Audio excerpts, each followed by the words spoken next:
भाई समझिएगा, लॉ में एलियन का मतलब क्या होता है देखिएगा। अगर आप लॉ की बात नहीं कर रहे हैं, नॉट इन लॉ, एलियन का मतलब है one who comes from another planet, दूसरे प्लैनेट से जो आए, दूसरे ग्रह से, दूसरे ग्रह का वासी, alien. But in law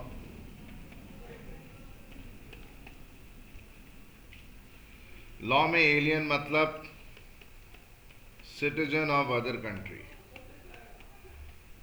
sir ये क्या मतलब है? हाँ जी,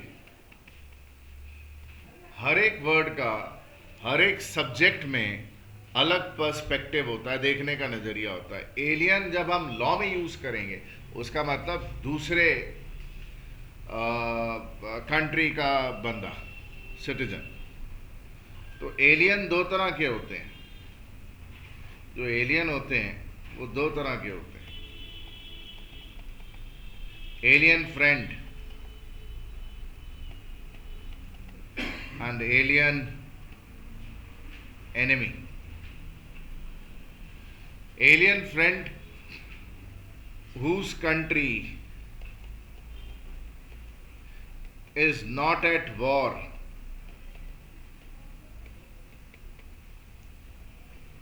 with our country. अभी पाकिस्तान का कोई ट्रेडर है, मैं उसके साथ कोई कॉन्ट्रैक्ट करना चाहता हूं। पाकिस्तान का इंडिया के साथ वॉर है क्या? अभी तो नहीं है। तो वो क्या हुआ? Alien friend. एलियन फ्रेंड के साथ कॉन्ट्रैक्ट बनाना अलाउड होता है, आप कर सकते हैं कॉन्ट्रैक्ट उनके साथ। बट अगर वॉर चालू हो गया, मान लीजिए आज तारीख है फरवरी 2014, मान लीजिए मई में इंडिया और पाकिस्तान का वॉर चालू हो जाए, तो वो क्या बन जाएगा? Alien enemy. अभी एलियन फ्रेंड है, फिर क्या बन जाएगा? Alien enemy. और जो हमारा कॉन्ट्रैक्ट बना होगा वो क्या हो जाएगा? टर्मिनेटेड, खत्म, फिनिश्ड। वॉर के दौरान किसी के साथ कॉन्ट्रैक्ट कर सकते हैं? नहीं। आपको समझाया था क्यों नहीं? Trading with enemy is considered against public policy. मैं फ्रेज पहले भी यूज किया था, अगर आपकी कॉपी में लिखा हुआ नहीं है तो गड़बड़ है। अगेंस्ट पब्लिक पॉलिसी मतलब जनहित के खिलाफ है। जनहित समझते हैं? अगेंस्ट पब्लिक वेलफेयर, जो जन कल्याण है, लोगों की भलाई है, उसके विरुद्ध है।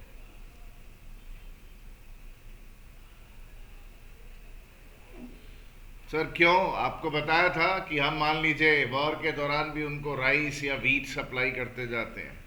वो पाकिस्तान का ट्रेडर वो पाकिस्तानी मिलिट्री को देता है, वो लोग हमारा ही खाना खाते हैं और हमारे शरीर में जान आती है उनके, और हमारे ही लोगों को मारते हैं। हम लोहा बेचते हैं, उन्हीं लोहों से वो गन्स बनाते हैं, बुलेट्स बनाते हैं, और हमारे अंदर ही लोहा डाल देते हैं। So what is the status like? It is this कि अगर कोई भी चीज अगेंस्ट पब्लिक वेलफेयर हो तो उस पर कॉन्ट्रैक्ट नहीं बनते। एलियन एनिमी के साथ कॉन्ट्रैक्ट नहीं बनते, ऐसा हम सीख चुके हैं, डिस्कशन किया था ना, याद पड़ता है आपको? Alien enemy whose country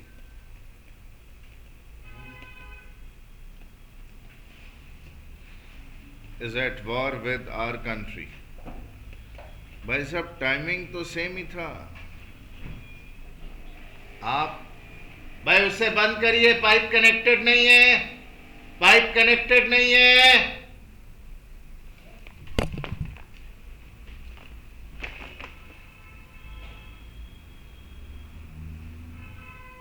good.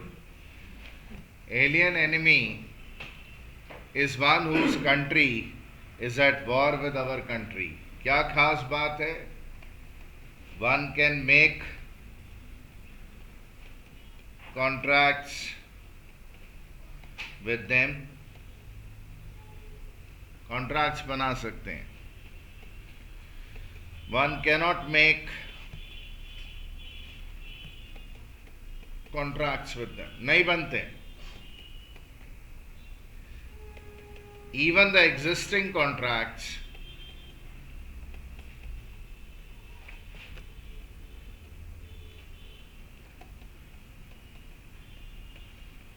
get terminated मतलब come to an end. कुछ केसेस में वो सस्पेंड भी हो जाते हैं. सस्पेंडेड मतलब क्या? सस्पेंडेड मतलब जब तक वॉर चलेगा कॉन्ट्रैक्ट सस्पेंडेड है, वॉर खत्म कॉन्ट्रैक्ट रीएक्टिवेट हो सकता है.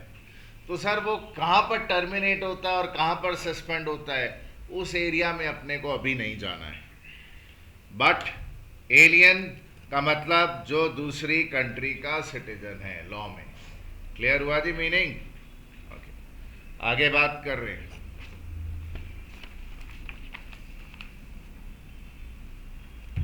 देखिएगा,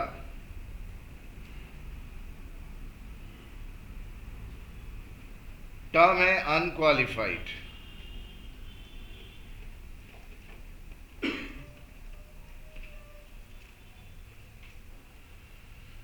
Unqualified. What is meaning of unqualified?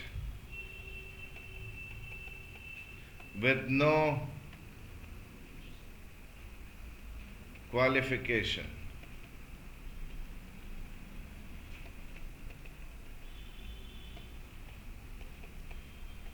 With no condition.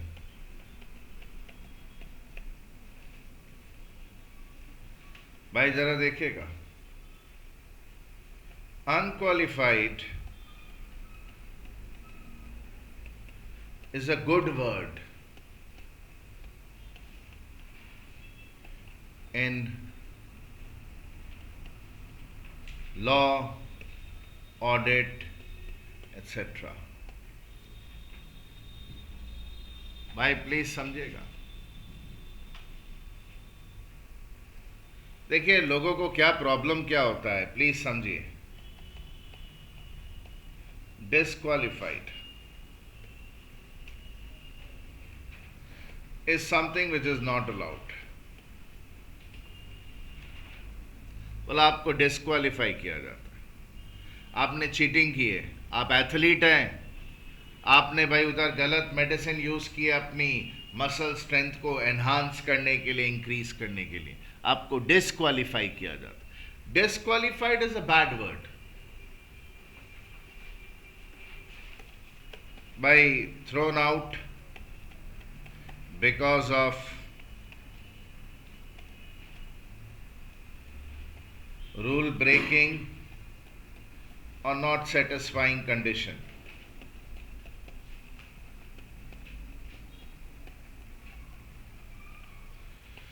कोई कंडीशन सेटिस्फाई नहीं की या कोई रूल तोड़ा, इसलिए डिस्क्वालिफाइड है. अनक्वालिफाइड इन लॉ या audit is a good word. ये देखिए, what does it mean? It means there are no conditions attached. For example, why it is a good word? My mother's love is unqualified. Best example. जो मेरे parents का प्यार है वो मेरे लिए क्या है जी? अनक्वालिफाइड है, अनकंडीशनल है. वो ये नहीं बोलते मेरे माता पिता कि भाई तू ऐसा करेगा तो ही हम तेरे को प्यार करेंगे. दे love me unconditionally. Their love is unconditional for me. It's good. बेटों का, बेटियों का प्यार, बेटों का स्पेशली अनक्वालिफाइड नहीं होता है. पापा जोर से नहीं बोलेंगे या मम्मी ठीक से बिहेव करेगी तो ही हम प्यार करेंगे. पेरेंट्स का नहीं होता ऐसा. पेरेंट्स अनकंडीशनली मोहब्बत करते हैं बच्चों से. ये देखिएगा,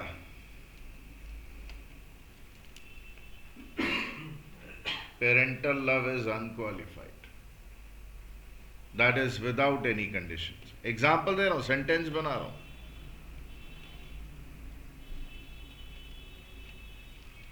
So unqualified is a good word. Means unconditional.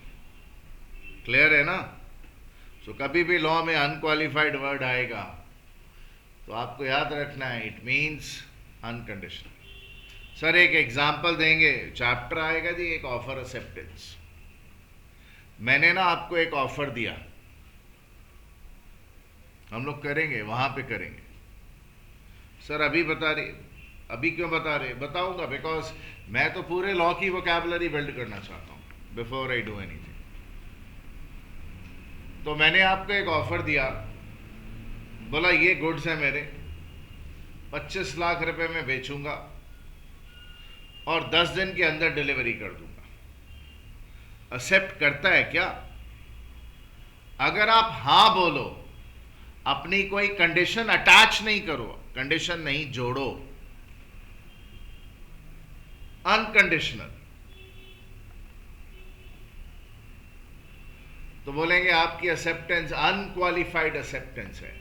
और अनक्वालिफाइड एक्सेप्टेंस को ही एक्सेप्टेंस मानते हैं और तभी कॉन्ट्रैक्ट बनता है.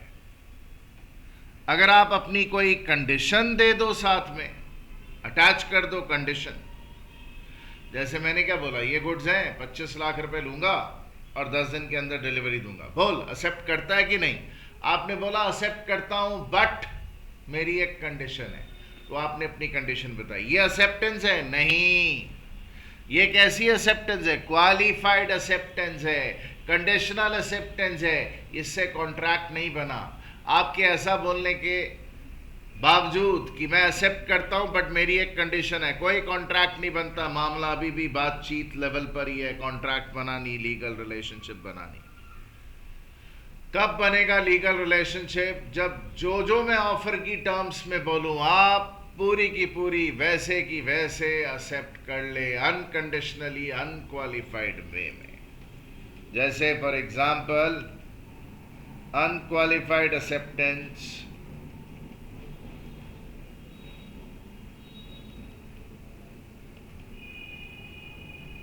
लिख रहा हूं, unconditional acceptance, no condition attached, is only going to create a contract. खाली वही कॉन्ट्रैक्ट क्रिएट करती है, is only going to create a contract. ऐसे एक जनरल सेंटेंस बोल दिया. Unqualified is a good word. No conditions attached.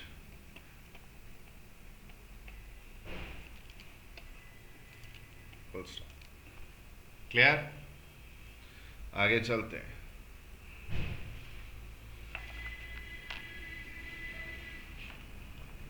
Deemed मैंने बता दिया था, क्रेडिटेड मैंने बता दिया था. ये देखिएगा,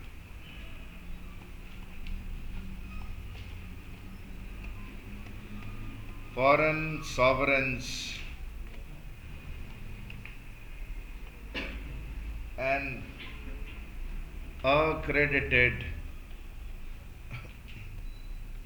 representatives of foreign state, representatives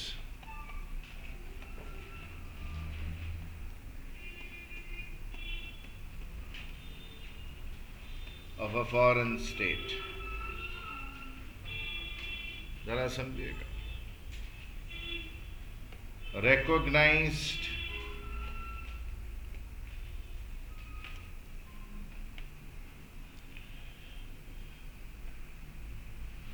officers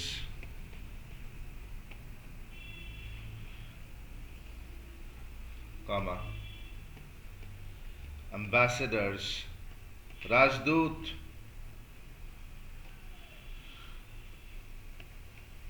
ambassadors etc. Diplomats बोलते हैं.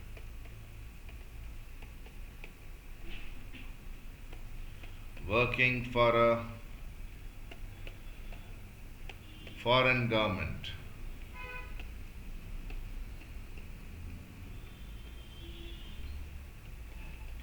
in India. For example, consular,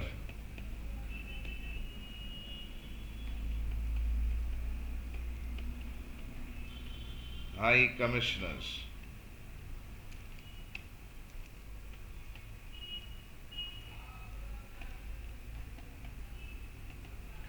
their staff who has come from abroad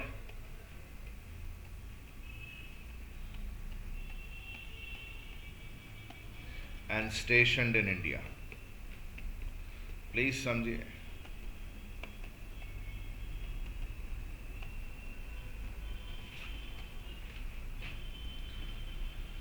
German की गवर्नमेंट को इंडिया के साथ बिजनेस करना है।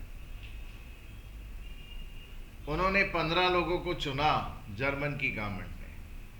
एक को दिल्ली में बिठा दिया, एक को कलकत्ता में, एक को मुंबई में, और 12 और अलग अलग सिटी में बिठा दिया। किसके लिए काम कर रहे हैं वो लोग? जर्मन गवर्नमेंट के लिए। कहां पर बैठते हैं लोग? एम्बेसी, EMBASSI सुना होगा भाई। जर्मनी जाना तो परमिशन लेने के लिए वीज़ा, पासपोर्ट वगैरह सब उनके साथ परमिशन वगैरह का सीन होता है, पता है ना भाई? वो जर्मन एम्बेसी है, कॉन्सुलर का ऑफिस है। तो ये 15 लोग नहीं, अब एक पर्टिकुलर बंदा मान लो जो कलकत्ता में है, उसका खाना बनाने के लिए, उसकी ड्राइविंग करने के लिए, उसका अकाउंट्स का काम करने के लिए 3 आदमी वो और लेकर आया जर्मनी से। क्यों सर इंडियन को एम्प्लॉय कर रहे? नहीं, उनका भाई अंदर का वो जो है सब सीक्रेसी वगैरह चाहते हैं, रखते हैं, तो अपने बंदे काम करने वाले भी विदेशों से ले आते हैं। उनका स्टाफ, वो लोग, ये सब जो हैं foreign sovereigns and accredited representative of foreign state, foreign government के भिजवाएं। क्यों? खास बात क्या होती है इनके साथ, वो हम लोग करेंगे आगे। यहां पर मेरे को भाई उधर जो बताना है, देखिए मैं कोई चैप्टर तो कर नहीं रहा हूं, बट फिर भी मैं आपको इतना कुछ बता रहा हूं कि हर एक चैप्टर में आप देखेंगे कि हम इस इंफॉर्मेशन को यूटिलाइज करते हैं। इन लोगों के साथ क्या है, आप इनके साथ कॉन्ट्रैक्ट बना सकते हैं।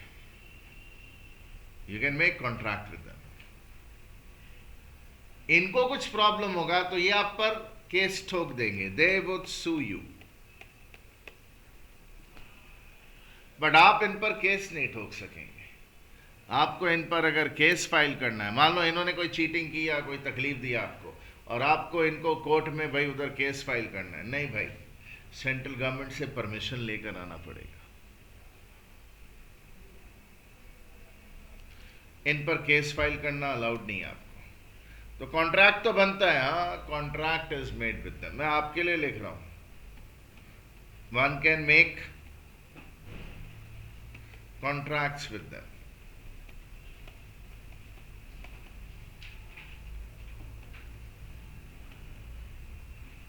They can sue us, but we can't sue them.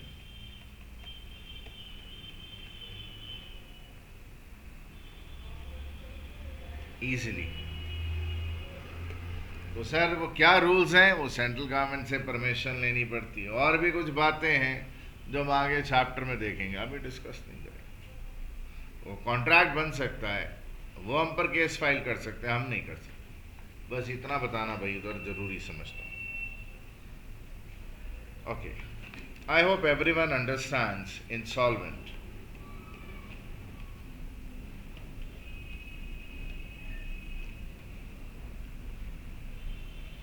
Guys, insolvent मतलब दिवालिया, liabilities of an individual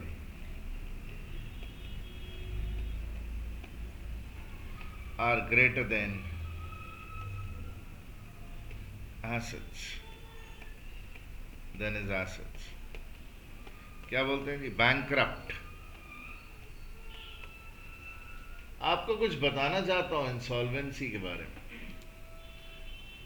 insolvency से रिलेटेड एक एक्ट एग्जिस्ट करता है. I am not interested in that act. मेरे को सिर्फ इतना चीज बताना है बेसिक क्लास में कि आप मिस्टर पप्पू हैं.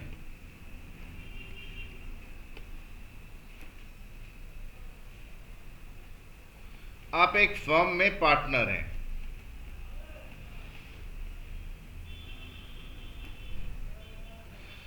फर्म ने भाई इन्होंने पैसा डाला था 50 लाख रुपया, फिर ड्रॉ भी किया.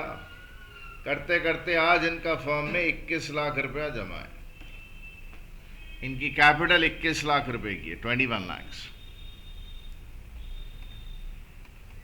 मिस्टर पप्पू के प्राइवेट एसेट्स हैं जी, प्राइवेट एस्टेट बोलते हैं उसको, और मिस्टर पप्पू की प्राइवेट लायबिलिटीज भी हैं.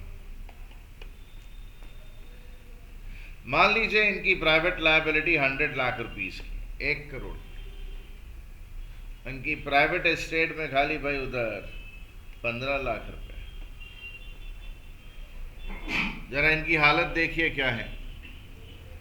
प्राइवेट एसेट 15 लाख के, और फर्म में कितने इनके एसेट हैं? 21 लाख. टोटल इनके पास कितने एसेट हैं? टोटल 36 लाख. और बाहर वालों का देना कितना है? 100 लाख. इनको इनके क्रेडिटर्स ने परेशान करना चालू कर दिया. तो इन्होंने क्या किया? इन्होंने कोर्ट में रिक्वेस्ट की कि भाई मेरे क्रेडिटर बहुत परेशान कर रहे हैं, मुझको बचाओ, मैं अपने आप को दिवालिया घोषित करना चाहता हूं. I want to declare myself insolvent. So what he did, मैं टर्म सिखा रहा हूं दी. फाइल अ रिक्वेस्ट को पिटिशन बोलते हैं भाई. Request to court for insolvency. Court को उन्होंने भाई रिक्वेस्ट किया कि भाई मुझे दिवालिया घोषित किया जाए. प्रोसेस समझिएगा. तो कोर्ट ने एक ऑफिसर अपॉइंट किया. प्लीज समझिएगा. filed a request to court for insolvency. Court appointed an officer. सिखानी जी, टर्म सिखानी है, इसलिए इतना नाटक कर रहा हूं. Court appointed an officer who's called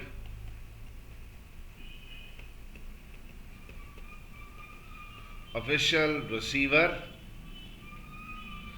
या क्या जी, ऑफिशियल असाइनी. वो क्या करता है? He investigates accounts,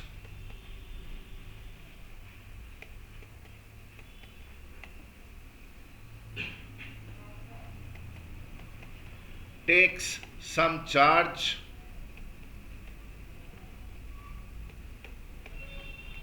sells assets, and declares what amount can be paid by Mr. क्या नाम था जी, हमने नाम क्या लिया था? पप्पू. मैं एक्सप्लेन करता हूँ. मान लीजिए प्राइवेट एस्टेट सोल्ड. कितने की प्राइवेट एस्टेट थी जी? 15 lakh. Private estate sold for rupees 18 lakhs. समझिएगा. फ्रॉम फर्म में इनकी कैपिटल थी भाई, इससे सरप्लस आ गया. From form a surplus of 12 lakh is generated. ये 30 लाख लेस. ऑफिशियल रिसीवर अपने खर्चे का पैसा काट लेता है. ऑफिशियल रिसीवर के एक्सपेंसेस जो बच जाता है अवेलेबल 25 लाख. और लायबिलिटीज कितने की हैं जी उधर? 100 lakhs। तो कोर्ट डिक्लेयर करेगा अब कि मिस्टर पप्पू अपने सारे क्रेडिटर्स को 25 पैसा इन रुपी का पेमेंट करेगा। मतलब जिसकी जो भी डेट है वो 25% की पेमेंट कर पाएगा। ये सब कैसे हुआ? ये देखिए, कोर्ट का ऑफिसर आया, उसे इसकी प्राइवेट एस्टेट बिकवा दी। कितने में बिकी? 18 लाख में। और फर्म वगैरह से भी जो पैसे कलेक्ट करने थे कर लिए। सर 21 लाख था, में भी कोई लायबिलिटी वगैरह पे ऑफ करने के बाद ये 12 लाख रुपए यहाँ से आया। 30 लाख था जिसमें उसने अपनी कमीशन, अपने चार्जेस काट लिया, और कोर्ट के आदमी ने 5 लाख, 25 लाख अवेलेबल था। और देना कितना था बार वालों का जी उधर? 100 लाख। तो कोर्ट को वो सब हिसाब किताब बनाकर सबमिट कर देगा। Court on receiving account from official receiver या साइनी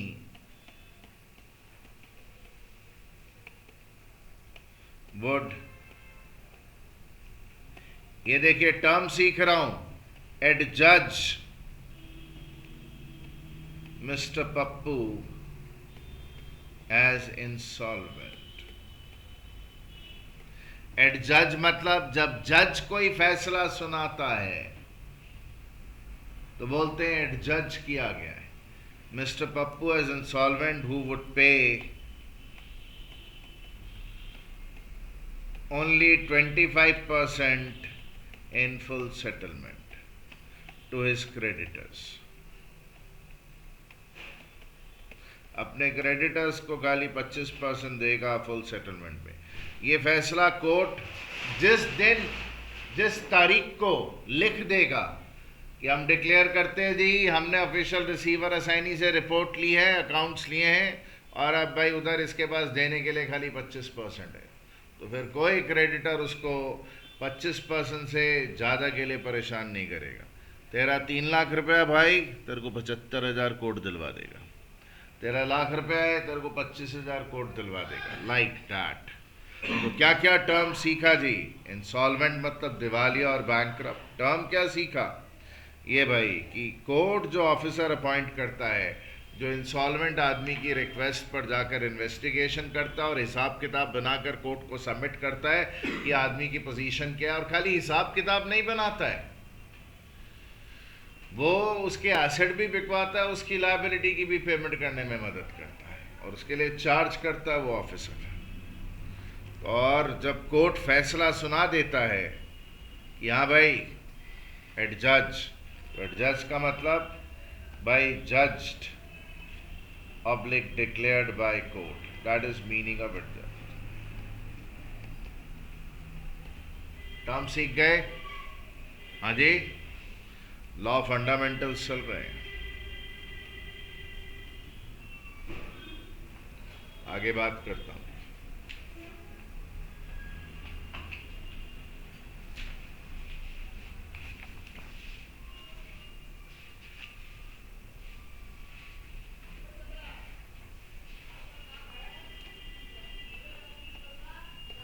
रेस्ट्रेंट का मतलब तो हमने सीख लिया था, किसी चीज को रोक देना। रेस्ट्रेंट ऑफ ट्रेड क्या होता है?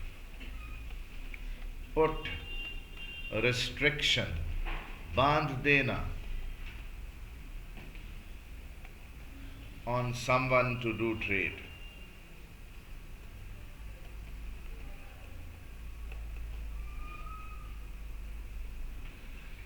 कैसे जी? अनलॉफुल माना जाता है कि कोई भाई उधर अपना बिजनेस, ट्रेड, प्रोफेशन, वोकेशन में जो आदमी इन्वॉल्व होना चाहता है उसको रोकिए मत, उसको बांधिए मत। सर एग्जाम्पल दीजिए।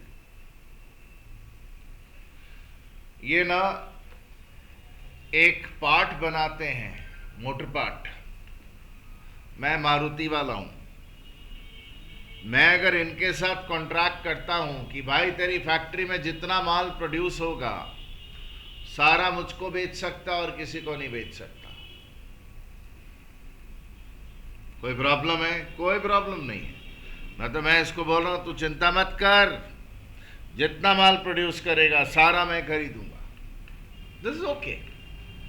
बट अगर मैं ऐसे बोल देता हूँ कॉन्ट्रैक्ट में, मतलब एक एग्रीमेंट करता हूँ, बोलता हूँ कि जितना माल प्रोड्यूस करेगा वो मेरे को ही बेचेगा, और मैं नहीं खरीदूँ तो भी किसी को नहीं बेचेगा, ले, ये तो गलत हो गया ना भाई। अगर आप नहीं खरीदेंगे तो फिर किसी और को तो बेचेगा ही नहीं, तो खाएगा कमाएगा कहाँ से? सो रेस्ट्रेंट ऑफ ट्रेड वाले जो भी एग्रीमेंट्स होते हैं वो अनलॉफुल होते हैं, वो वॉइड होते हैं। कोई ऐसा एग्रीमेंट जिससे वो किसी की खाने कमाने की जो है वो ऑप्शन को बंद कर देता हो, चले गए। You can make an arrangement with me, Maruti did an arrangement with you, भाई हमें बहुत माल की जरूरत है तो और किसी को बेचेगा चलेगा नहीं, हम ही को बेचना है, जितना प्रोड्यूस करेगा एक एक पीस हम लोग ले लेंगे, दिस इज ओके। बट अगर हमने नहीं खरीदा तो और किसी को नहीं बेच सकता, ये गलत हो गया ना भाई। ठीक, put restriction on someone to do trade, ये जी what is it, unlawful, hence क्या जी, वॉइड एग्रीमेंट। आगे पढ़ो।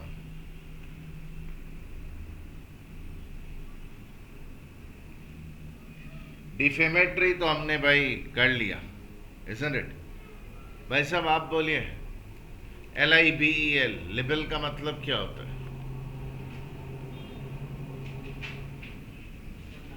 हाँ, छोड़ देना। अच्छा भाई साहब आप बोलिए।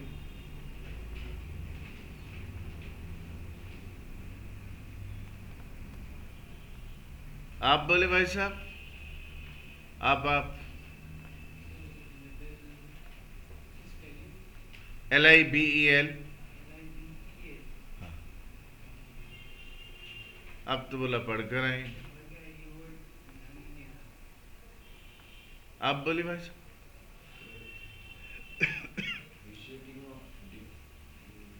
Vitiating of destroying fame। आप किसी के खिलाफ न्यूज़पेपर में उल्टा पुल्टा छाप दो, टीवी में उल्टा पुल्टा बोल दो, ऐसा आप कुछ कर दें, डिफेम कर रहे हैं, किसी का मान कम कर रहे हैं, किसी का सम्मान कम कर रहे हैं, और आपका इंटेंशन भाई उधर खाली उस पर कीचड़ उछालना है, सच्चाई नहीं है, किसी को डिफेम कर रहे हैं, उसको लेबल बोलते हैं, अनलॉफुल माना जाता है लेबल को। सो लेबल का भी कोई एग्रीमेंट कोई आपसे करे तो वाइड एग्रीमेंट होता है। मान लीजिए मैंने आपको बोला एडिटर साहब को, एडिटर साहब फलाने आदमी के खिलाफ उल्टा पुल्टा छापिए ना न्यूज़पेपर में। बोला नहीं मैं नहीं छापूंगा। बोला क्यों? बोला वो लेबल का केस कर देगा। मैं बोला चिंता मत करिए ना, करेगा तो कंपनसेशन मुझसे लीजिएगा। कैसा एग्रीमेंट है? वॉइड है। किसी को आप अनलॉफुल काम करने के लिए उकसाते हैं, वो वॉइड माना जाएगा। Can we understand?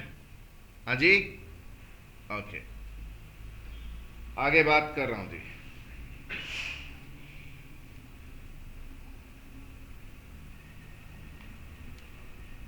भाई what is tote?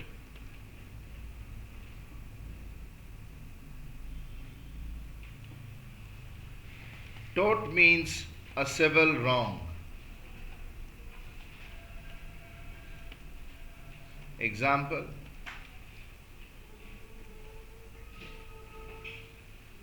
by X throws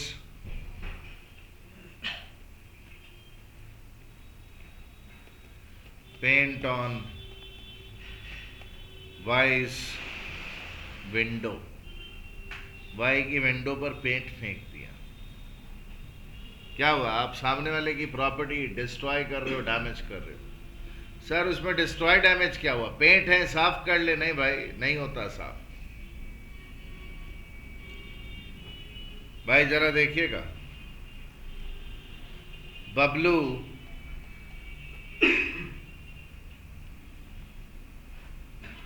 broke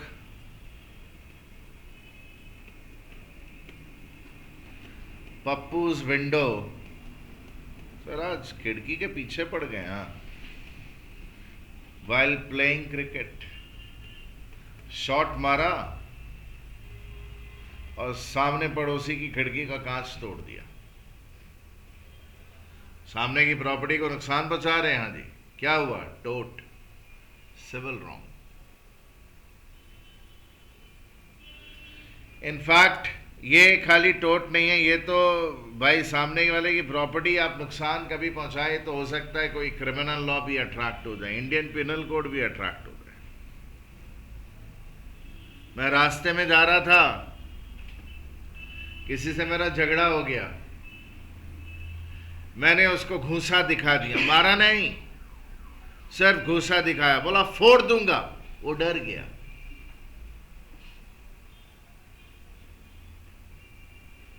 डर गया। अगर वो पुलिस में कंप्लेन कर देता है कि सामने वाले ने मुझे भाई घूंसा दिखाया, मैं डिस्टर्ब हो गया, वो बेरी लंबा चौड़ा आदमी था और मैं डर गया, मेरा भाई उधर अब मेंटल पीस जो है is gone, I want him arrested, I will be arrested. So किसी पर्सन, किसी की प्रॉपर्टी वगैरह को आप नुकसान पहुंचाते हैं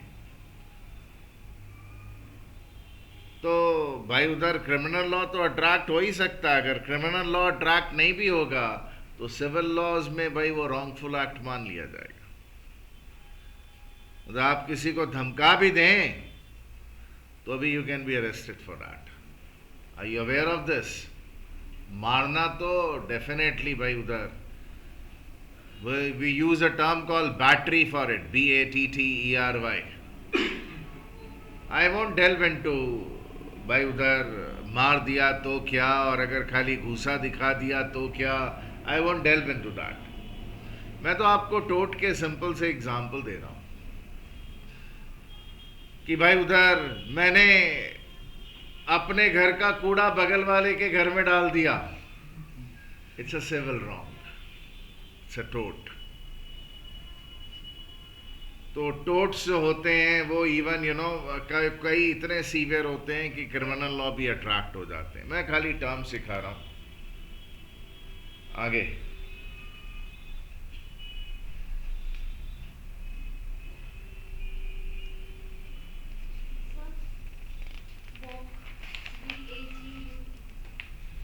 दीदी, एक है वेग, एक है वोग। Vogue means in fashion. In practice, चलन है उसका, चलन। और एक है वेग, अनक्लियर, जो क्लियर नहीं है।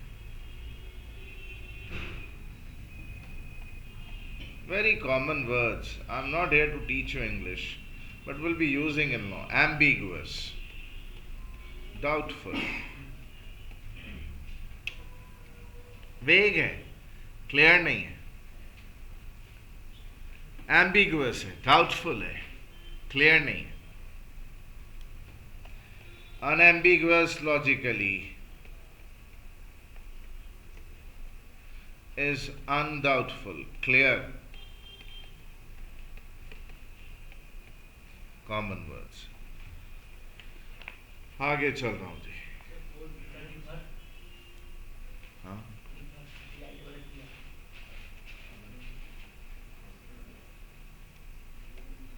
डेफर, रोक देना।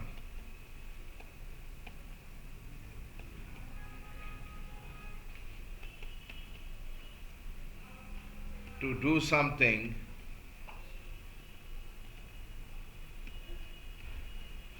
आफ्टर अ टाइम लैग, कुछ समय के बाद आप जब कुछ करने की बात करते हैं तो बोलते हैं वो डेफर हो रहा है। डिफर वी अंडरस्टैंड, DIFFER, अलग होना। डेफर इज रोक देना, ठहर कर करना, ठीक, रुक कर करना।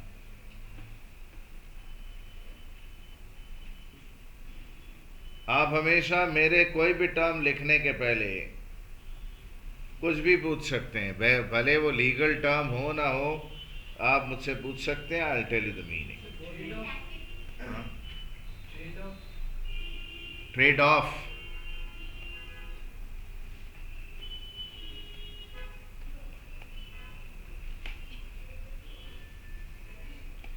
In return.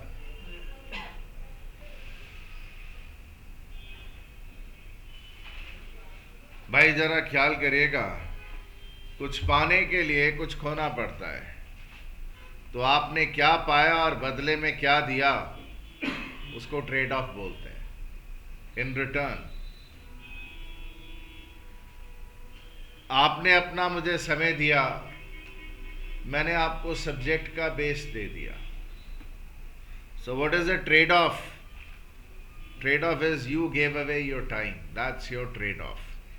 And for that, what did you get? You got a good basic knowledge base. वो डेवलप होना चालू हो गया। एग्जाम्पल, क्या दिया और बदले में क्या पाया, इन रिटर्न क्या मिला,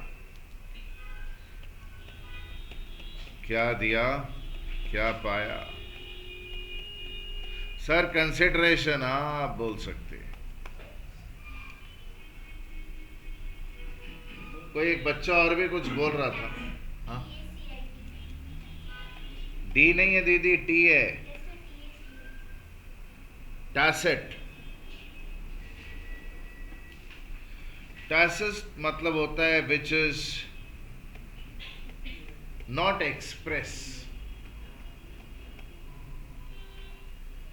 tacit which is not express, which has to be understood, जो समझना पड़ता है। inferred, which has to be understood, inferred, implied, मतलब जो क्लियर कट समझ में आए वो नहीं, जो समझना पड़े। इन्फर एक होता ना, जो चीज एकदम अरे तो सामने एपरेंट ऑब्वियस है, एक होता नहीं इसको समझना पड़ेगा, दैट इज टैसिट। मतलब silent and hence has to be understood, clear नहीं है, वेग है, नहीं वेग वाली बात नहीं है, आपको अपना कंक्लूजन निकालना पड़ेगा।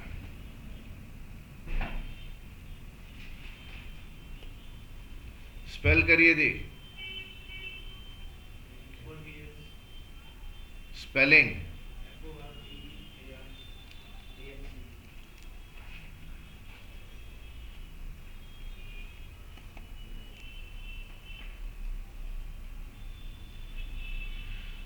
फोरबियरेंस का मतलब होता है not to do something.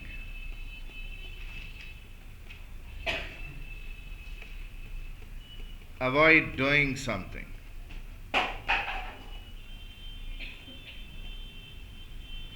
The word is abstain.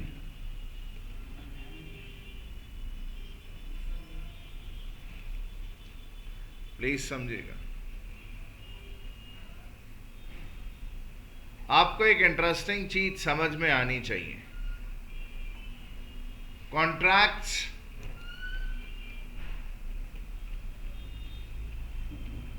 are made for three situations: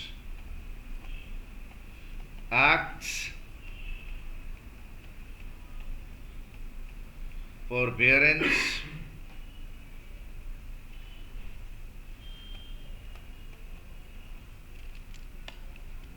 and reciprocal promises. Let me explain, guys.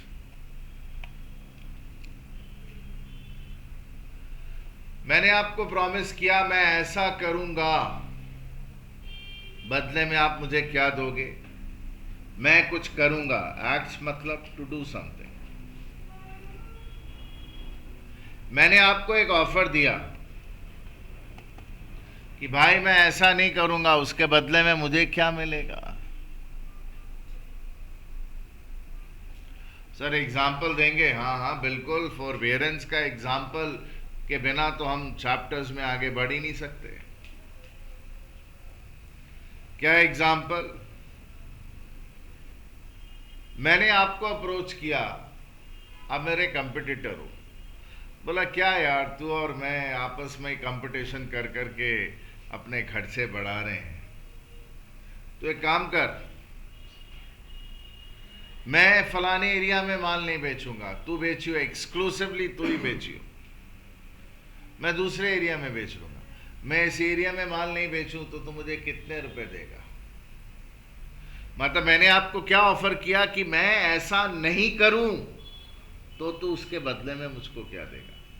तो आपने बोला भाई मैं तेरे को 50 लाख रुपए दूंगा, और कॉन्ट्रैक्ट बन गया। कॉन्ट्रैक्ट क्या है जी? फॉरबियरेंस का है कि I would not do something, मैं अगर कुछ नहीं करूं तो उसके बदले में तू मुझे क्या देगा? That's an example of not to do something, to not to do something.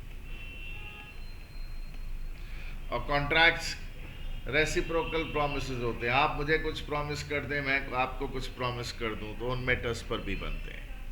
So contract में you may like promise each other, या आप कुछ करेंगे या आप कुछ नहीं करेंगे, या दे में बी सिंपली लाइक promises जो आप मुझे कर रहे हो और मैं जो आपको कर रहा हूँ. It may not be about doing or abstaining from doing something. Are we cool guys? हाँ? So forbearance का मतलब to abstain from doing something, to not to do something. आगे बात कर रहे हैं जी. You can always ask before I write down any word.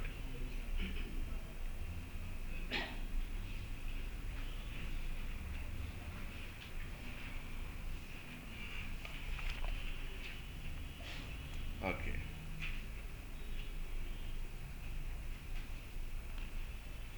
I think we had written somewhere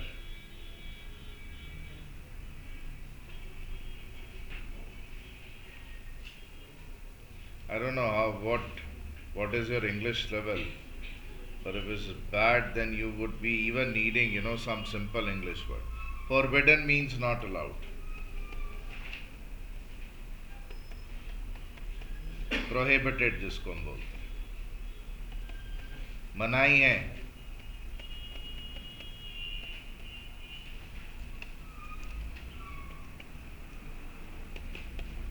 मनाही है, मना है, forbidden. Collateral,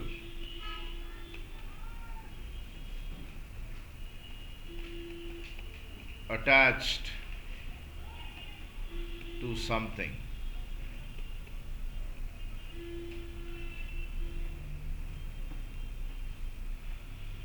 which is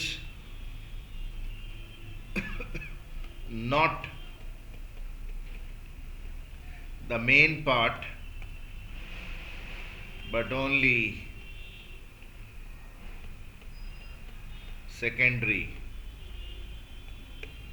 या auxiliary to the main part.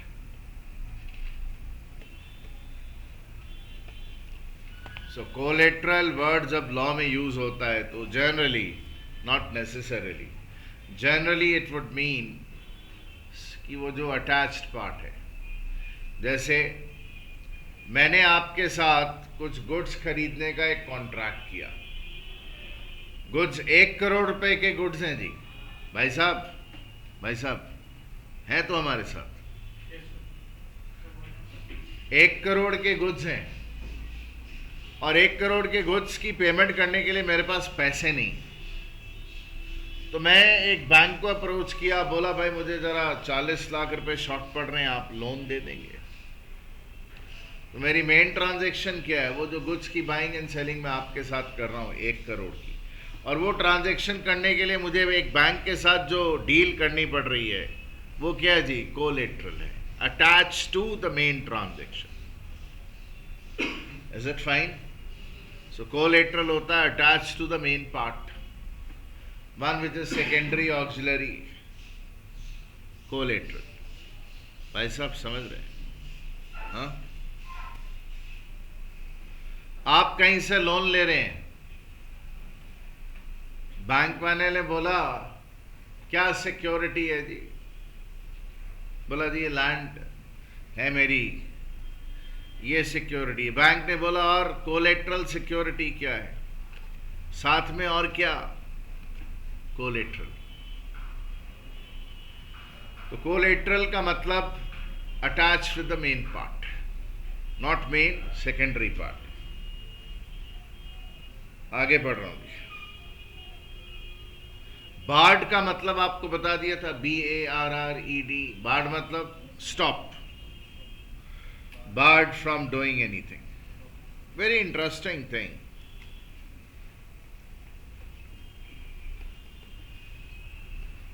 Time barred debts.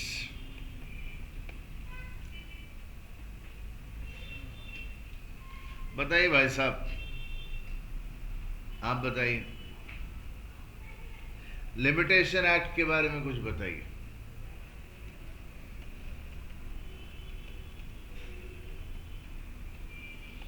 आपने तो सत्संग का लाभ उठाया था पहले, जरा लिमिटेशन एक्ट के बारे में बताइए।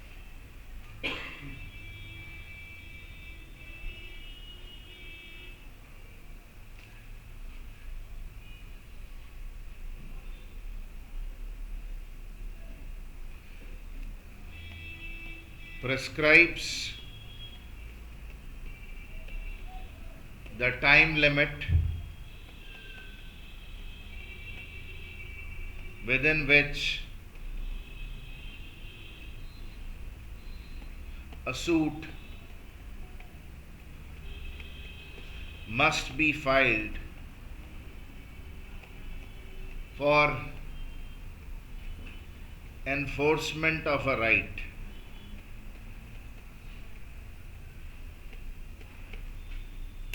इंडिया में एक एक्ट है, लिमिटेशन एक्ट, जो बताता है कि आप कोई भी किसी भी तरह का कॉन्ट्रैक्ट कर लो, राइट्स एंड ऑब्लिगेशन तो डेवलप हो जाते हैं। अब आप चाहते हो कि आप अपने राइट्स को एंजॉय कर सको, तो जब सामने वाला अपना वायदा पूरा नहीं करता है और आप कोर्ट का दरवाजा खटखटाते हो, तो कब खटखटाना है वो दरवाजा? जब मर्जी खटखटा दें। एक टाइम के अंदर अंदर कोर्ट को बता देना होता है कि भाई सामने वाले ने अपना परफॉर्मेंस नहीं किया है, मुझे मेरा हक चाहिए। जैसे जनरली एक 3 साल का पीरियड ज्यादातर कॉन्ट्रैक्ट्स में, सब कॉन्ट्रैक्ट्स में नहीं, ज्यादातर कॉन्ट्रैक्ट में 3 साल का लिमिटेशन पीरियड है। मैंने आज आपको माल बेचा, तारीख क्या दी आज? 10 फरवरी, और आपकी बात थी आज ही शाम को पेमेंट दे के जाने की। So I sold you goods on 10 February 2014, और आज ही पेमेंट की डेट थी आपकी।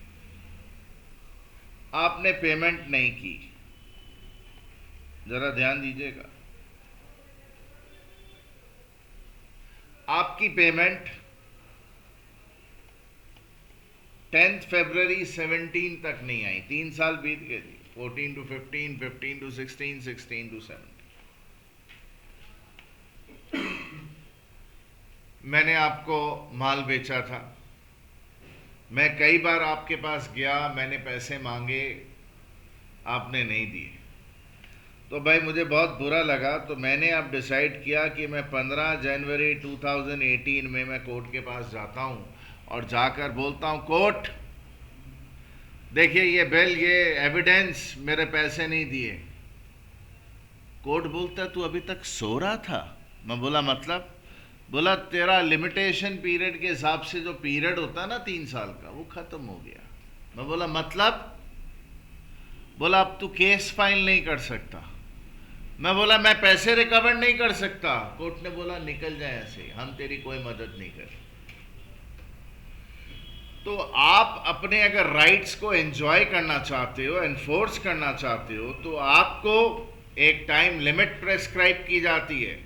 उसके अंदर अंदर केस फाइल कर दीजिए, फिर कोर्ट उसका फैसला सुनाने में भले 50 साल लगा दे, बट आपने अपनी ड्यूटी पूरी कर दी होनी चाहिए।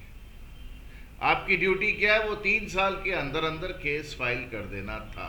अब ये क्या 3 साल के बियॉन्ड जाकर अगर मैं केस फाइल करने जाता हूं, इंटरेस्टिंग बातें हैं भाई, समझिएगा।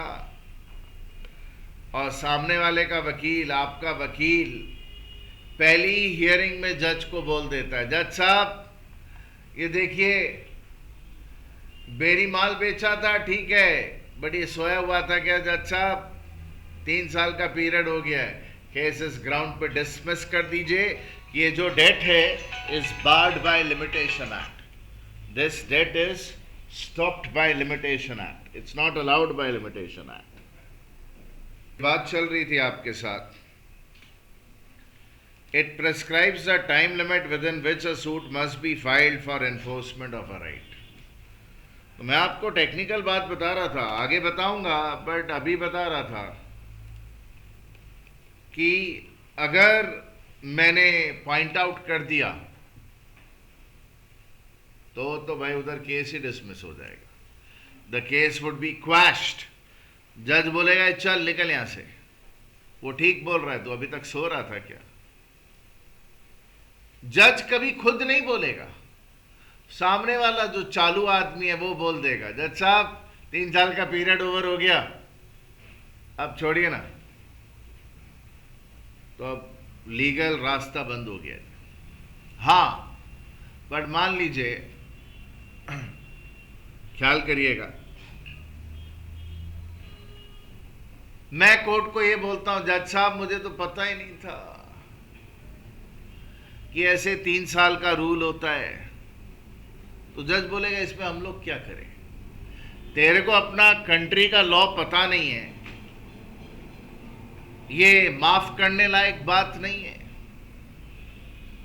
बोला जाता है इग्नोरेंशिया ज्यूरिस नॉन एक्सक्यूजेड। आपको अपने कंट्री के लॉ के बारे में पता नहीं है, ये अनपार्डनेबल है, माफ नहीं होगा। तो आप ये बोलते हैं मेरे को तो पता ही नहीं था। बोला पता हो नहीं हो, 3 साल ओवर हो गया, सामने वाली पार्टी ने पिन पॉइंट किया है, बस केस डिसमिस, निकल जाओ, कोर्ट में नहीं जा सकते आप। हाँ, मैं आपको एक बात बता रहा था, मान लीजिए सामने वाली पार्टी बेवकूफ है, उसको लॉ पता ही नहीं। मैंने ना केस फाइल किया 3 साल के बाद से 4 साढ़े 4 साल के बाद, कोर्ट ने पहली हियरिंग की, दूसरी हियरिंग में कोर्ट ने फैसला सुना दिया मेरे फेवर में। तो जब जज फैसला सुनाने जा रहा है तो जाकर उसको याद आता है सामने वाले को, अरे जज साहब ये तो 3 साल का पीरियड ओवर हो गया, ये तो केस फाइल करना अलाउड नहीं। जज बोलता अबे घोंचू, अभी तक सो रहा था क्या तू? हाँ, अब मैं फैसला सुनाने के स्टेज में हूं, भूल जा, अब मैं फैसला सुना रहा हूं। सर जजेस का ऐसा पावर है, स्ट्रेंथ है। हाँ हाँ, बिल्कुल बिल्कुल। सो अगर आप पिन पॉइंट कर लें टाइमली मैनर में, जज साहब ये तो टाइम पीरियड ही खत्म हो गया, दिस डेट, ये जो डेट है इज बार्ड बाय टाइम, तो जज बोल देगा भाई आप कोई लीगल राइट नहीं है, कोई लीगल ऑब्लिगेशन नहीं है, चलो दोनों दफा हो जाओ, निकल जाओ, हम कोई मदद नहीं करेंगे। कुछ समझ आया? टाइम बार्ड डेट मतलब जिस पे टाइम की रोक लग गई है, जिसके लिए आप कोर्ट में केस फाइल करना अलाउड नहीं है। किसने बोला? लिमिटेशन एक्ट ने। लिमिटेशन एक्ट खाली 3 साल का पीरियड बोलता नहीं, कुछ में 1 साल है, कुछ में 7 साल है, कुछ में 5 साल भी है, पर ज़्यादातर कॉन्ट्रैक्ट में 80% कॉन्ट्रैक्ट में 3 साल के अंदर अंदर केस फाइल हो जाना चाहिए। Is it fine? क्लियर है ना?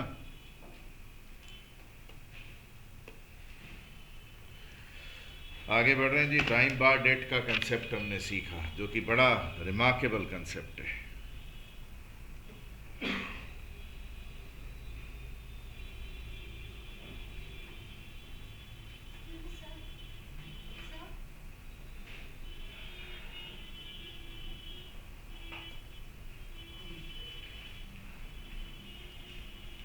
हाँ जी जी, बोल दीजिए।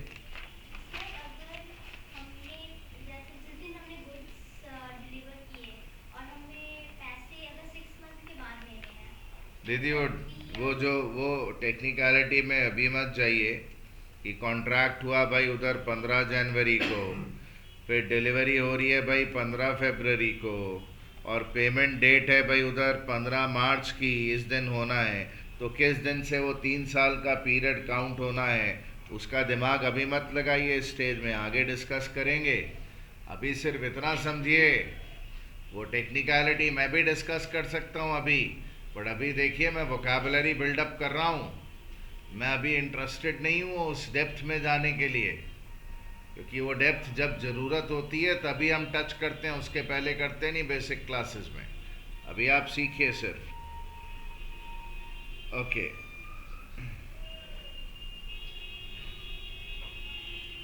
एग्जीक्यूटेड, एग्जीक्यूटरी,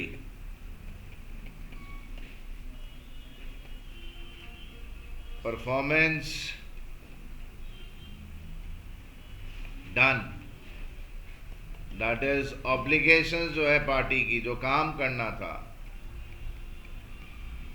क्या हुआ उनको, फुलफिल्ड है जी। एग्जीक्यूटरी मतलब येट टू डू, अभी करना बाकी है। Performance is due, obligation not yet fulfilled, अभी फुलफिल्ड नहीं हुई है। Executory.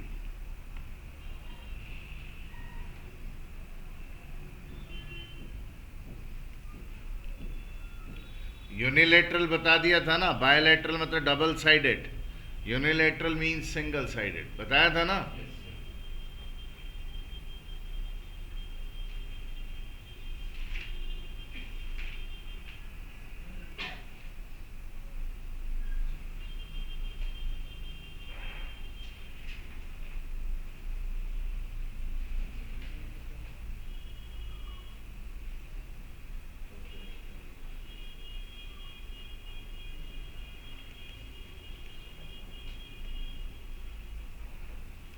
Deed, document containing terms of a contract, वो डॉक्यूमेंट जिसमें कॉन्ट्रैक्ट की टर्म्स होती हैं, containing terms of a contract, that's what deed is.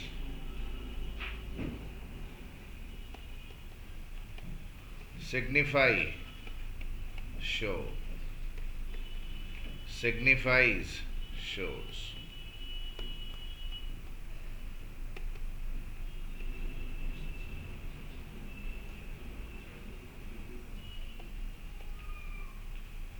Manifestation,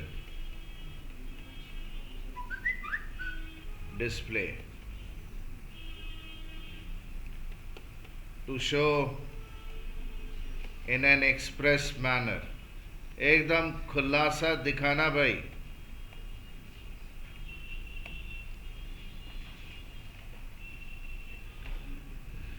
These classes are manifestation, ये जो क्लासेस हम होल्ड कर रहे हैं, these are manifestation of the fact that we are ready to go to any lengths to help you improve your base for this subject.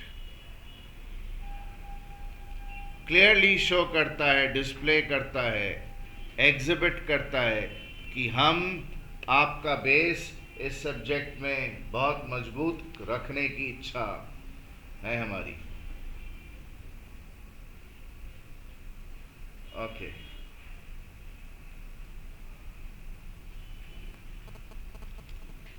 भाई पीछे word तो आया था,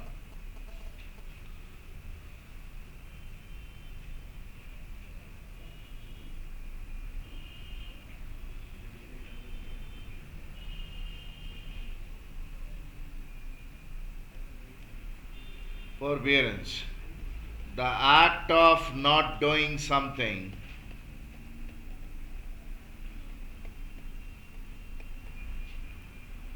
is called abstinence, फोरबियरेंस या एब्स्टिनेंस के नाम से बुलाते हैं। मैंने वर्ड एब्स्टेन देखिए लिखा था, इसी वर्ड से बना है एब्स्टिनेंस। भाई ये जरा ख्याल करिएगा, जो वर्ड एब्स्टिनेंस है ये रिलीजन में भी यूज होता है। बोलता है भाई उधर, a religious person would abstain from drinking alcohol. Christians को छोड़ दीजिए, बाकी सब रिलीजन में अल्कोहल को लोग एब्स्टेन करते हैं, उससे बुद्धि भ्रष्ट होती है। एनीवे, आगे मैनिफेस्टेशन।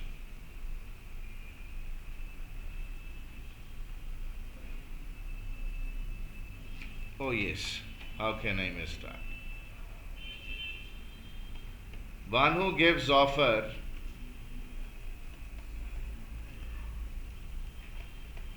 जो ऑफर देता है उसको क्या बोलते हैं जी? ऑफरर या क्या जी? Proposer. And one to whom offer is given,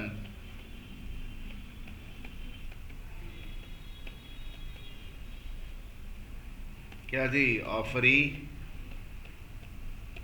या क्या जी? प्रपोजी।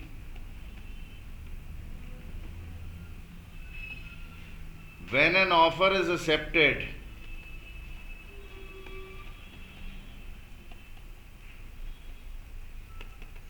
it is called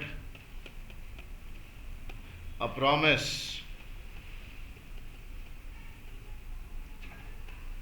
और एन एग्रीमेंट, भाई जो भी आप बोले। When an offer is accepted, क्या लिख रहा हूं, बोलता क्या हूं कई बार, लिखता क्या हूं।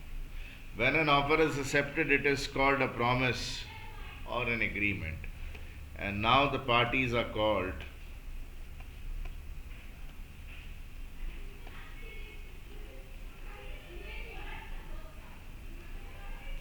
अब पार्टीज को क्या नाम से बुलाते हैं? इसको भाई, दिस इज माई प्रॉब्लम, कई बार ऐसा मैं कर चुका हूं। प्रॉमिसर, और इसको क्या बोलेंगे? Promisee is also called acceptor.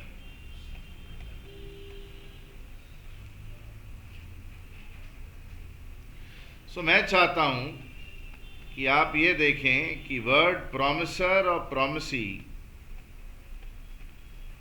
दो सेंस में यूज होता है। स्पेसिफिक सेंस वो क्या है? जो हमने यहां देखा, इधर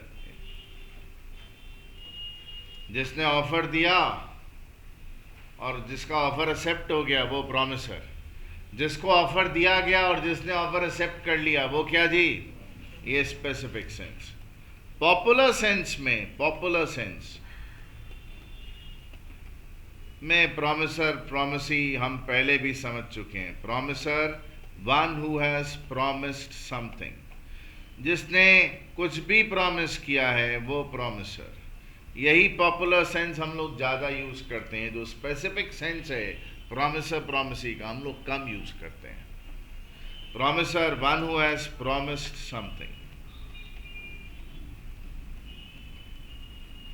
और प्रॉमिसी क्या था? One to whom something has been promised.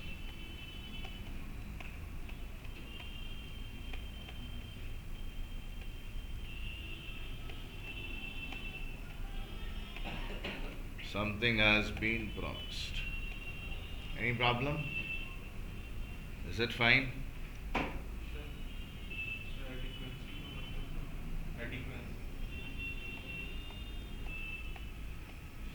Adequacy comes from the word adequate, पर्याप्त।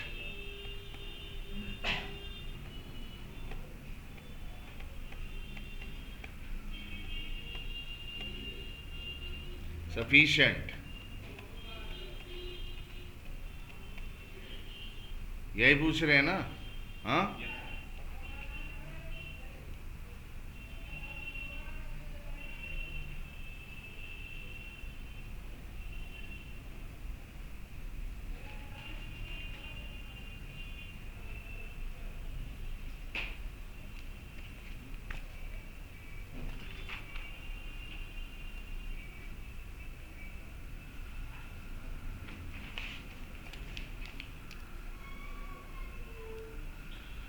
समझिए, cross offer, counter offer.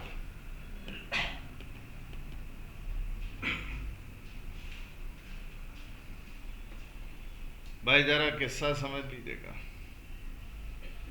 Cross offer and counter offer, when same offer is given by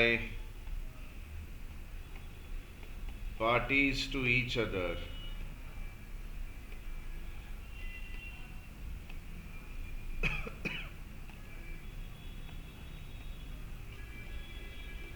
without being aware that such an offer has been given by other.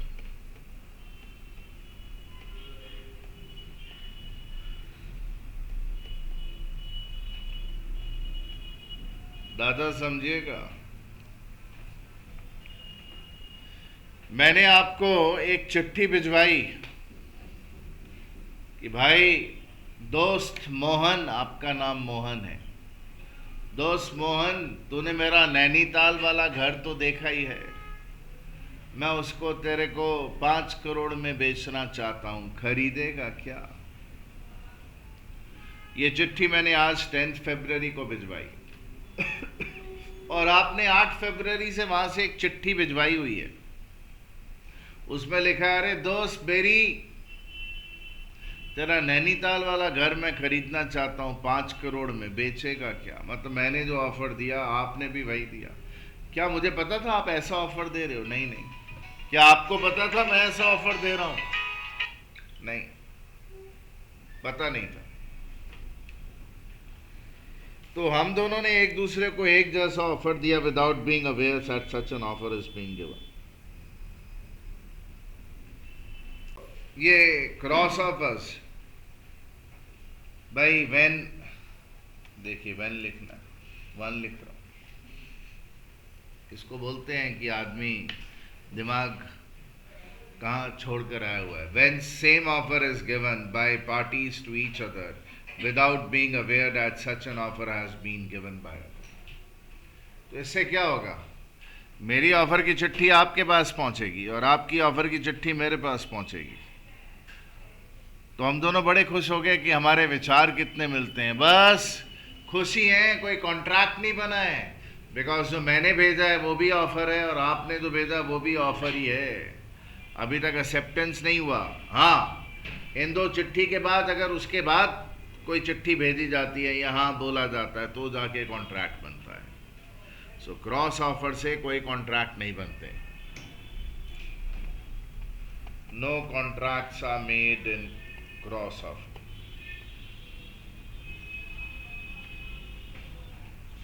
Counter offer क्या होता है? When one gives an offer, another does not give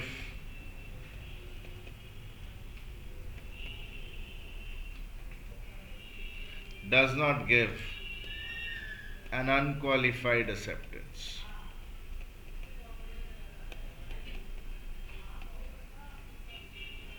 That is,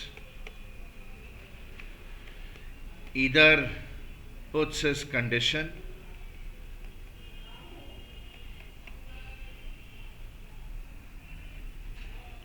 or puts his own price. Example, मैंने आपको बोला मैं ये goods आपको 50 लाख में बेचने को राजी हूं, डिलीवरी दे दूंगा 10 दिन में। ऑफर दिया, खरीदोगे क्या? आपने बोला हाँ राजी हूं मैं, बस इतना बोला, तो एकदम परफेक्ट है, कॉन्ट्रैक्ट बनेगा। बट अगर आप बोले हाँ मैं 50 लाख में राजी हूं बट, कंडीशन अटैच कर दी, क्वालिफाइड हो गया एक्सेप्टेंस, बट मुझे 10 नहीं 3 दिन में डिलीवरी चाहिए, तो ये एक्सेप्टेंस नहीं है। मामला अभी नेगोशिएट ही हो रहा है। मैंने आपको ऑफर दिया, आपने अपना ऑफर दे दिया। मेरा ऑफर क्या था? 50 लाख 10 दिन के अंदर। आपका काउंटर ऑफर क्या था? 50 लाख 3 दिन के अंदर। अब अगर इसको मैं एक्सेप्ट करूं तो मे भी कॉन्ट्रैक्ट बने, नहीं तो नहीं।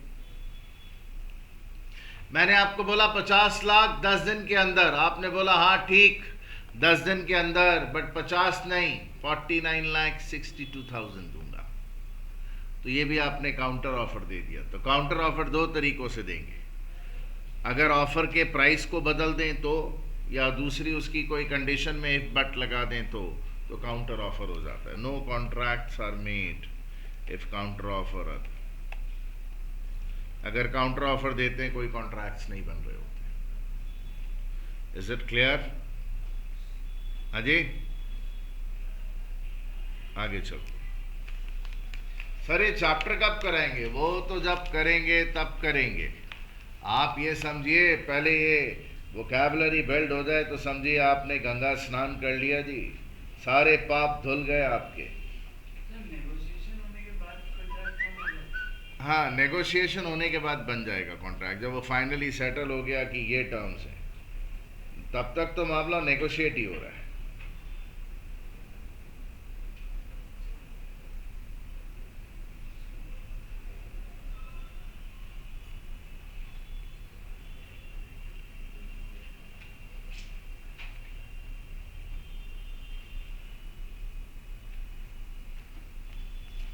सर भाई डिफ़िकल्टी सर्चिंग फॉर वोकैबुलरी। देखिए मैं तो मूवमेंट कर रहा हूँ, आप बीच में पूछना चाहते हैं पूछ लीजिए।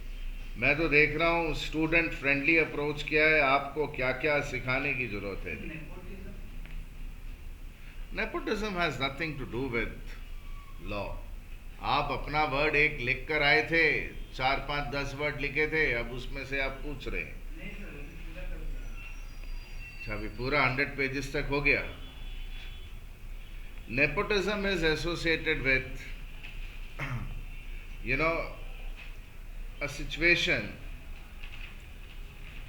जहां पर ऑफिसेज में काम वगैरह करने में लोग जो है वो पीछे रहते हैं, भाई भतीजावाद हो रहा होता है, साथ में भाई उधर काम नहीं करने की टेंडेंसी होती है, मनमानी कर रहे होते हैं लोग, उस कंटेक्स्ट में यूज होता है। रुकिए मैं लिखता हूं थोड़ी देर में, पहले मुझे मेरे काम के वर्ड खोजने दीजिए। Circumvent, avoid something by taking another path। ये देखिए, ये मुझे यहाँ ये एक मुसीबत है, मुश्किल है, सम ट्रबल, तो मैं ये सीधा नहीं जाकर आई सरकमवेंट कर दिया, उसको अवॉइड कर दिया। Circumvent simply means avoid by adopting another path or another way।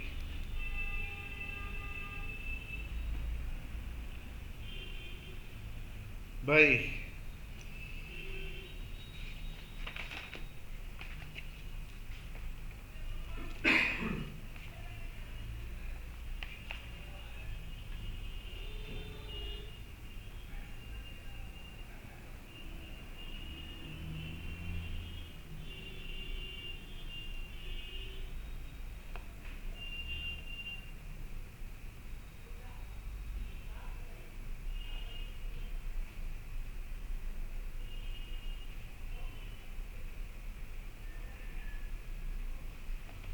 you have done revocation, na?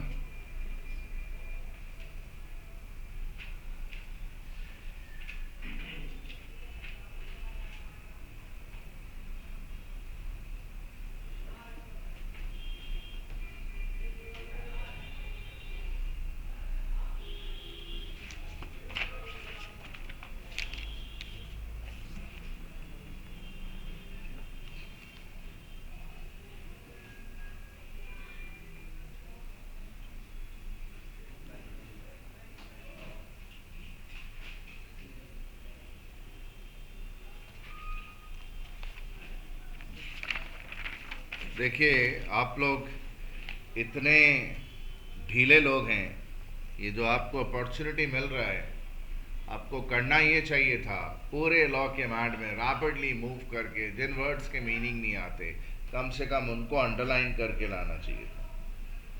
तो देखिए, आपने किसी ने अपने मन से वो भी नहीं किया, बोला वो बेरी करा तो रहा है यार उधर, हम वो करा देगा नहीं कराएगा फिर देखेंगे। तो ऐसा एटीट्यूड है आपका। तो आप में से कोई रिमार्केबल पढ़ने वाला नहीं है, सब ऑर्डिनरी आलसी किस्म के लोग हैं। और याद रखिएगा, आलसी लोगों का रिजल्ट भी आलस वाला ही आता है। तो या तो आप अपने आप को बदलिए, नहीं तो भाई उधर कुछ एक्स्ट्रा ऑर्डिनरी लाइफ में कर नहीं पाएंगे। जबरदस्ती डॉक्ट्रिन, डॉक्ट्रिन मीन्स प्रिंसिपल और rule.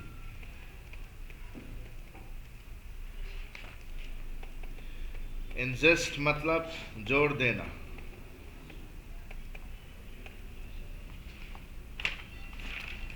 I insisted that you should learn up all the words we are writing before we start this subject. मैंने जोर दिया, मैंने इंसिस्ट किया, मैंने एम्फसाइज किया। Insist the common word I am writing because मैं pages का मूवमेंट कर रहा हूँ एंड आई एम सेइंग कि भाई उधर आपको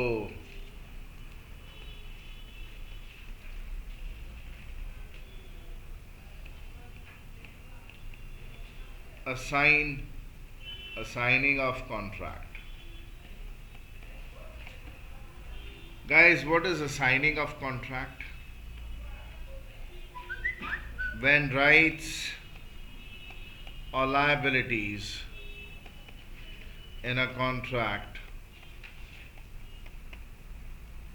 are transferred to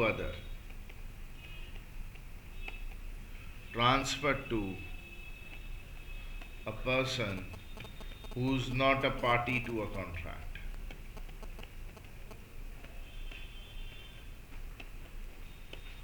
भाई, मेरा आपके साथ एक कॉन्ट्रैक्ट हुआ और मेरे कुछ राइट्स हैं। आप ए हो, मैं बी हूं। अगर मैं अपने राइट्स किसी को ट्रांसफ़र कर सकूं तो हम बोलते हैं कि हम उसको, मैं भाई उधर कॉन्ट्रैक्ट को असाइन कर पा रहा हूं, राइट्स को असाइन कर पा रहा हूं। तो सर, उससे रिलेटेड रूल क्या है? Assign means transferring of asset, I am to say rights या liabilities in a contractual situation. वैसे असाइन का मतलब होता है allot, to give.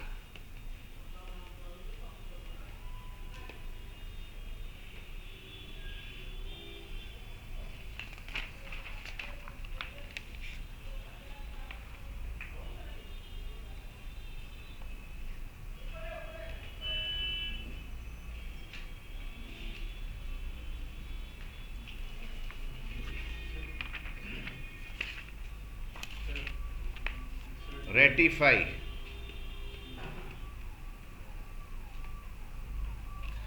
What is meaning of ratify? Ratify means to approve.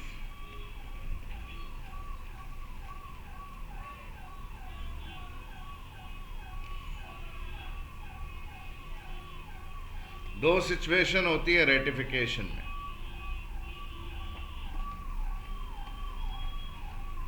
Someone had no authority and his work is ratified.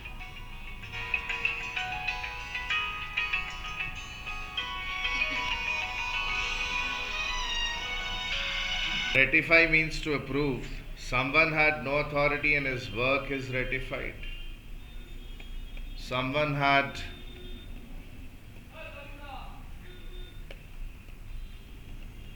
limited authority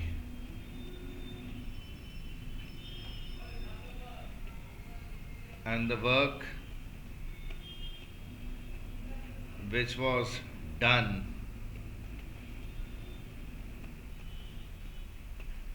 exceeding the authority is ratified.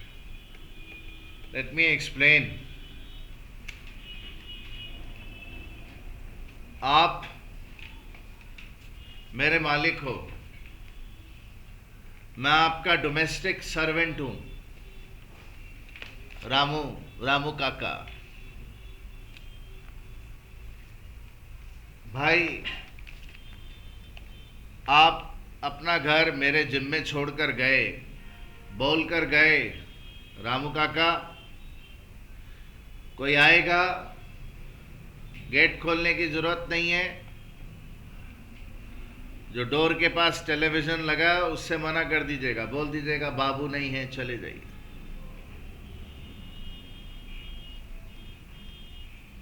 ठीक है जी। आपके जाने के बाद डोरबेल बजी, एक आदमी आया जो अक्सर मैंने देखा था आपको माल बेचने के लिए आता था, तो मैंने गेट खोल दिया। उस आदमी ने बोला ये गुड्स बेचने आया हूं, तेरे मालिक कहाँ है? मैंने बोला वो तो है नहीं। बोला ये गुड्स देखो। तो मैंने गुड्स बोला ठीक है, आप दे दीजिए, मुझे परमिशन नहीं है, अथॉरिटी नहीं है मेरे पास वो गुड्स को रखने की। मैंने बोला गुड्स रख जाइए, मेरे मालिक अगर आएंगे हाँ बोलेंगे तो ठीक है। तो मैंने वो काम कर दिया जिसकी मेरे पास अथॉरिटी नहीं है। मेरे मालिक आए और मैंने बोला साहब आप लेते थे जो गुड्स ना जिस आदमी से, वही आया था, तो मैंने रख लिए। आपने बोला क्यों? रामू काका आपको मना किया था ना ऐसा करने को। मैं बोला रख लीजिए, अब नहीं है तो वो वापस ले लेगा। आपने बोला चलिए कोई बात नहीं, ठीक रख लेते हैं। तो आपने मेरे एक्ट को अप्रूव कर दिया, ये रेटिफिकेशन है। आपने उस आदमी को कॉल किया, बोला हाँ भाई तू माल देने आया था, रामू काका को परमिशन नहीं था, बट ठीक है मैं माल रख रहा हूं, पेमेंट ले जाना। रेटिफिकेशन किया, अप्रूव किया। किसके काम को? रामू काका के काम। दूसरा, रामू काका के पास आप 500 रुपए छोड़ के गए थे, बोला कोई जरूरत पड़े रामू काका खर्च कर लीजिएगा। आप थे नहीं तो आपके पीछे आप 500 रुपए दे के गए थे। वो एक सामान लेकर आया जो आप ही का था, कोरियर वाला। मैंने नाम वाम पढ़ा, कोरियर वाले ने बोला 5000 रुपये का पेमेंट करना है, वीपीपी है, वैल्यू पेबल पार्सल। तो मेरे पास पैसे थे अपने, तो मैंने खर्च लिए, 5000 रुपया दे दिया। तो मेरे पास अथॉरिटी था 500 रुपये खर्चने का। I have exceeded my authority, but आप आए वापस तो आपने बोला चलो कोई बात नहीं, ठीक है। ये रेटिफिकेशन। अब इसका लीगल इम्पैक्ट मैं नहीं बता रहा हूँ, लीगल इम्पैक्ट मैं आगे बताऊंगा, प्रिंसिपल के साथ, एजेंट के साथ, इसके साथ, उसके साथ। अभी तो ये मैं बोल रहा हूँ कि जब कोई काम करने का परमिशन ना हो या लिमिटेड परमिशन हो, उसको कोई कर ले, और करने के बाद भाई उधर जो उसको अप्रूव कर सकता है वो अप्रूव कर दे, तो बोलते उसने उसको रेटिफाई कर दिया। The act is called rectification. The act of ratifying is called ratification. Ratification. Any problem? हाँ जी। हाँ? Delirium.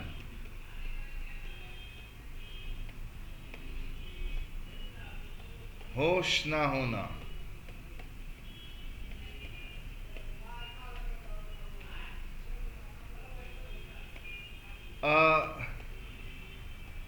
सेमी कॉन्शियस स्टेट में हैं आप, पूरे बेहोश नहीं है, इन विच a person does not know, does not know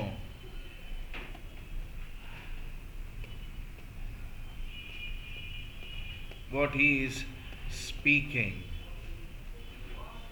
or doing. जैसे आपको तेज बुखार होता है ना, तेज बुखार के टाइम पर आप बढ़ बढ़ बढ़ बढ़ करते हो या हरकतें करते हो, एंड पता नहीं चलता कि कौन क्या कर रहा है. That is what we are talking about. Unlimited time ले लेते हैं. कल कल लास्ट डे इसका. Rebut, cancel, rebuttable, one which can be cancelled.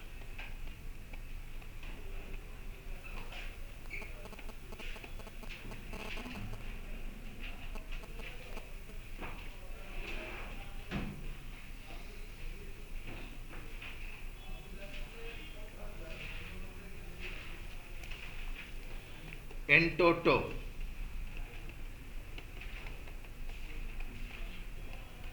in totality. ये इंग्लिश नहीं है, लैटिन है जी. इन entirety.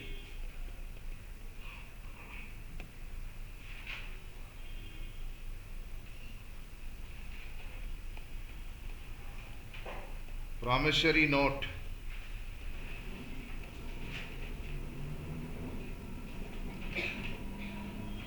a legal document,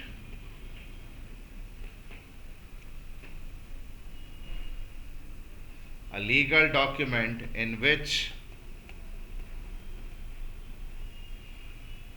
the borrower, जिसने उधार लिया है, promises to pay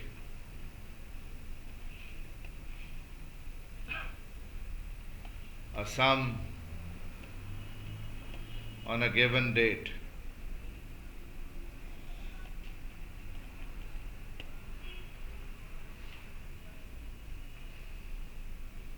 तो अगर किसी ने प्रॉमिसरी नोट बना दिया, इसका मतलब वो लिख के दे रहा है कि भाई मैंने जो तुमसे पैसे लिए हैं फलानी डेट को पेमेंट करने का प्रॉमिस करता हूँ, या मैंने जो तुमसे गुड्स लिए हैं उसके लिए इतने रुपए देने का प्रॉमिस करता हूँ, या फिर मैंने जो तुमको तकलीफ दी है उसके लिए इतने रुपए देने का प्रॉमिस करता हूँ.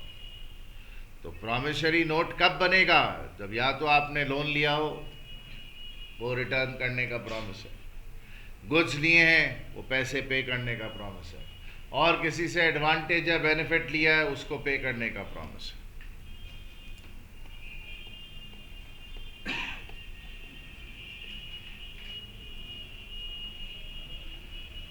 देखिएगा, नेगोशिएट का मतलब क्या होता है?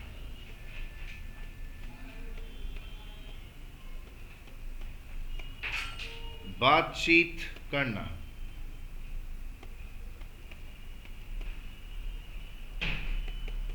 बार्गेन करना.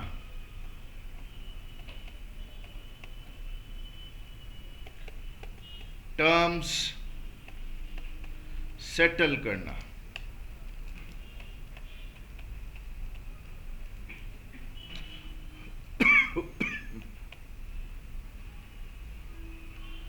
मैंने ऑफर दिया 50 लाख का, आपने बोला नहीं 50 लाख नहीं 45 लाख. नेगोशिएट हो रहा है. मैंने बोला नहीं 45 तो कम है, 48. नेगोशिएट, बातचीत हो रही है, सेटल हो रहा है. बोला 15 दिन के अंदर डिलीवरी, मैंने बोला, आपने बोला नहीं नहीं नहीं 10 दिन के अंदर कर दो. वो 10 दिन के अंदर नहीं होगा, बट 12 डेज के अंदर पक्का कर दो. नेगोशिएट हो रहा है. Negotiable is a different word. Negotiable means transferable.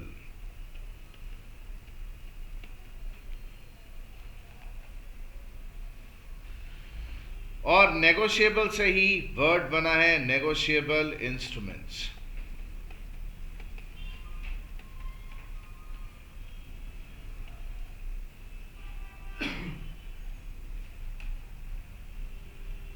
क्या जी नेगोशिएबल इंस्ट्रूमेंट? क्या? Those which can be transferred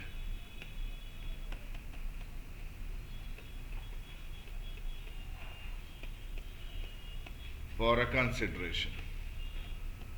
समझिएगा भाई. मैं एग्जाम्पल देता हूं, बहुत इंटरेस्टिंग एग्जाम्पल है। मैंने एक प्रॉमिसरी नोट बनाया, ये गुल्लू है। मैंने प्रॉमिसरी नोट में लिखा, मैं गुल्लू को या जिसको गुल्लू बोलेगा उसको 15 अप्रैल को 50 लाख रुपए देने का प्रॉमिस करता हूं। नोट बना दिया। तो अगर ये नोट अपने पास संभाल के रखते हैं, गुल्लू क्या डेट बोला था, तो 15 अप्रैल 3 दिन ग्रेस का भी अगर ले ले, 18 अप्रैल को ये भाई उधर नोट मेरे सामने प्रेजेंट करेंगे और मुझे 50 लाख का पेमेंट करना पड़ेगा। ये इस प्रॉमिसरी नोट को रुपए के जैसे ट्रीट कर सकते हैं, रुपए के जैसे। इन्होंने ना पप्पू से 70 लाख रुपए का माल खरीदा था, 70 लाख।